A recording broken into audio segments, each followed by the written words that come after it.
சென்னை அசோக் நகரில் உள்ள அரசு பெண்கள் மேல்நிலைப் பள்ளியின் தலைமை ஆசிரியர் தமிழரசி இடமாற்றம் செய்ததற்கு எதிர்ப்பு தெரிவிக்கப்பட்டிருக்கிறது. உண்மை நடந்தது என்ன என்பதை விசாரித்து நடவடிக்கை எடுக்க வேண்டும் என்று கோரிக்கை வைக்கப்பட்டிருக்கிறது. பள்ளியின் தலைமை ஆசிரியர் பணியிட மாற்றம் செய்யப்பட்டதற்கு எதிர்ப்பு தெரிவித்து தலைமை ஆசிரியர் பணியிட மாற்றத்தை எதிர்த்து சக ஆசிரியர்கள் உள்ளிருப்பு போராட்டம் மேற்கொண்டு வருகிறார்கள்.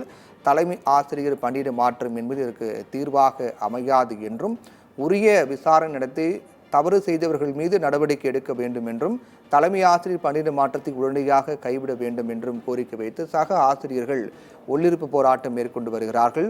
ஆன்மீக பேச்சாளர் சர்ச்சை பேச்சை அடுத்து தலைமை ஆசிரியர் இடமாற்றம் செய்யப்பட்டார்.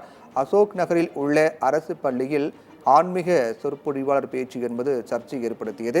இது யார் மூலமாக நடைபெற்றது என்பதை கண்டறிந்து விசாரிப்பதற்காக ஒரு குழு அமைக்கப்பட்டு அந்த குழு தற்போது விசாரணை தொடங்கியிருக்கிறார்கள்.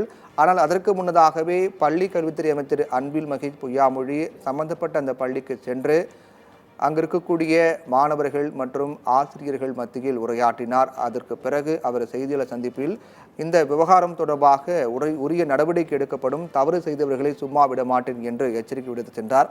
அவருடைய செய்தியாளர் சந்திப்பை அடுத்து உடனடியாக அந்த பள்ளியினுடைய தலைமை ஆசிரியர் பணியிட மாற்றம் செய்யப்பட்டார். இதற்கு எதிர்ப்பு தெரிவித்து சக ஆசிரியர்கள் போராட்டம் மேற்கொண்டு வருகிறார்கள்.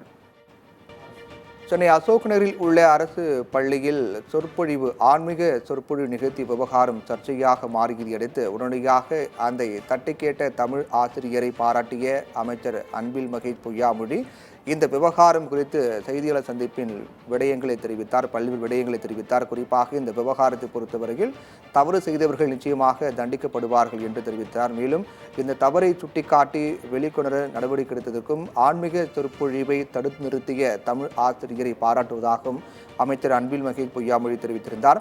அதைத் தொடர்ந்து இந்த விவகாரம் குறித்து விசாரிக்க இது யாருடைய ஏற்பாட்டின் பேரில் நடைபெற்றது, இதற்கு அனுமதி கொடுத்தது யார் மூலமாக இந்த ஆன்மீக சொற்பொழிவு நிகழ்ச்சி என்பது நடத்தப்பட்டது உள்ளிட்ட அனைத்து தகவல்களையும் விசாரித்து உண்மையாக யார் மூலமாக நடைபெற்றது என்பதை கண்டறிவதற்காக குழு அமைக்கப்பட்டது. அந்த குழு தன்னுடைய விசாரணை தொடங்கியிருக்கிறார்கள். அதற்கிடையில் அந்த பள்ளியினுடைய தலைமை ஆசிரியர் பணியிட மாற்றம் செய்யப்பட்டார். அதை எதிர்த்து சக ஆசிரியர்கள் போராட்டம் மேற்கொண்டு வருகிறார்கள்.